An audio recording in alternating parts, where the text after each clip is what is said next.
Bonjour tout le monde, j'espère que vous allez bien et aujourd'hui on se retrouve pour une vidéo sur les backstage d'un shooting, comment ça se passe derrière le résultat des photos.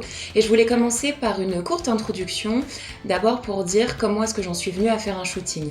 Je suis comédienne et voilà, j'ai un book. Ça veut dire que j'ai des photos qui me permettent de montrer sous différents jours, sous différents angles et il faut bien alimenter ce book et donc avoir des photos. C'est pour ça que j'ai décidé en novembre de faire un shooting. J'avais choisi des photos assez particulières dans le sens où je ne voulais pas qu'elles soient neutres. Je voulais que ça soit des photos où il y ait vraiment une atmosphère particulière. Je voulais pas qu'on me voie moi, je voulais qu'on me voie moi en train d'interpréter un personnage. Parce que des photos neutres, j'en ai déjà, j'en ai fait dans un studio avec un fond un peu gris et je prenais différentes poses. Alors que là, ce que je voulais, c'était incarner des personnages spécifiques en photo pour dégager un autre esprit et montrer un peu ma palette de jeux. D'abord, il faut trouver le photographe. Pour ça, je suis allée sur Instagram, j'ai épié un peu les différents comptes photographie à Lyon, puisque c'est là que j'habite. Et finalement, mon choix s'est porté sur Alix. Alix, il faut savoir qu'elle travaille souvent en duo avec Mia, qui est la make-up artiste et qui s'occupe des coiffures. Et ensemble, elles font des photos assez particulières avec une atmosphère un peu ancien temps, un peu sombre. Il y a une identité photographique qui est hyper marquée dans le style que veulent transmettre Alix et Mia. Et ça m'a énormément plu, ça correspondait exactement à l'idée que je me faisais du shooting que je voulais faire.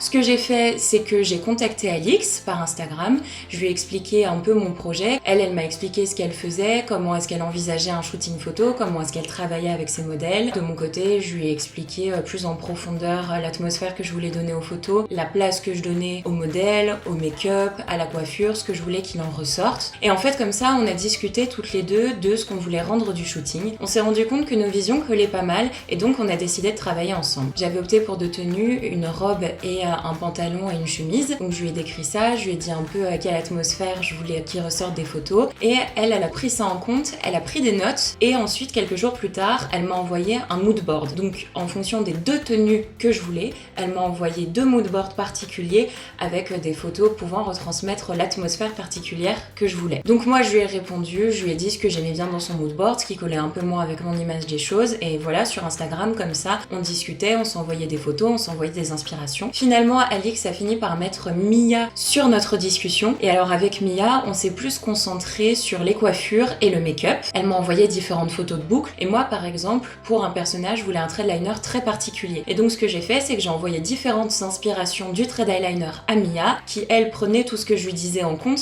et en même temps, en tant qu'artiste, se réapproprier justement tout ça pour le mettre sur les personnages le jour J. On a pas mal discuté pour se mettre d'accord sur ce qu'on voulait pour que le jour J, ça soit juste le shooting photo et faire des photos et toutes les idées qu'il y avait en amont, on les avait déjà parce qu'on avait énormément discuté ensemble. Donc voilà, c'est la fin de cette petite introduction et je vous laisse avec la suite. Aujourd'hui, on se retrouve en compagnie d'Alix. Coucou.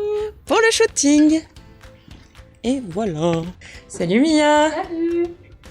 Qui prépare le make-up. Voilà, c'est le studio, la petite mise en scène que je fais pour tous les shoots. T'as d'autres accessoires?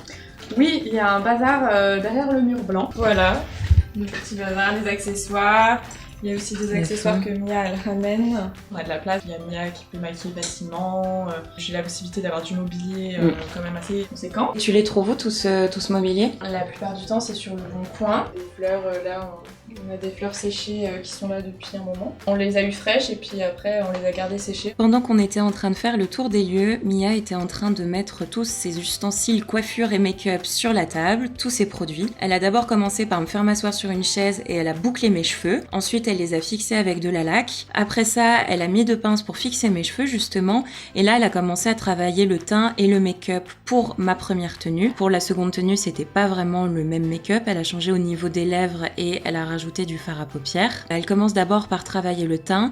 Ensuite, je crois qu'elle a travaillé au niveau de mes sourcils, puis au niveau de l'eyeliner et de mes yeux. Et elle a fini par les lèvres. Donc, le shooting commence par une mise en beauté. C'est ensuite que je vais enfiler ma tenue. Après ça, on installe le décor et on part shooter. Donc là, on va commencer par la première tenue. Ce qu'on va faire, c'est qu'on va commencer par une mise en scène un peu simple, qu'on va venir un peu un peu travaillé avec des éléments de décor, tout ça. Agrémenté.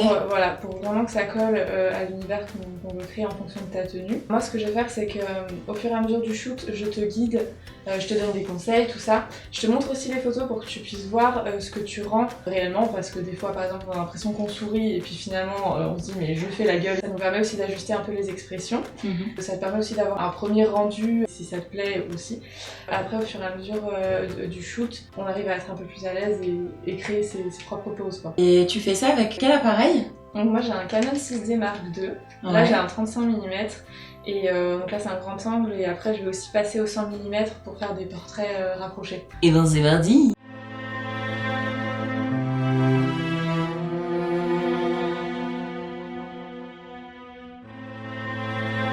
Nous arrivons à la fin de cette vidéo, j'espère qu'elle vous aura plu, que c'est beaucoup plus clair pour vous maintenant les derrière d'un shooting, que vous trouvez peut-être ça moins impressionnant ou du moins plus accessible, parce que c'est vrai que quand on voit les résultats on peut se dire mais qu'est-ce qui se passe derrière? Et ben, c'est très sympa. Surtout n'hésitez pas à la liker, à laisser un petit commentaire si vous avez des questions, surtout n'hésitez pas. Et puis si la vidéo vous a plu, n'hésitez pas à vous abonner à la chaîne. Je vous souhaite un bon début de semaine, ciao! Et c'est une fin de tournage!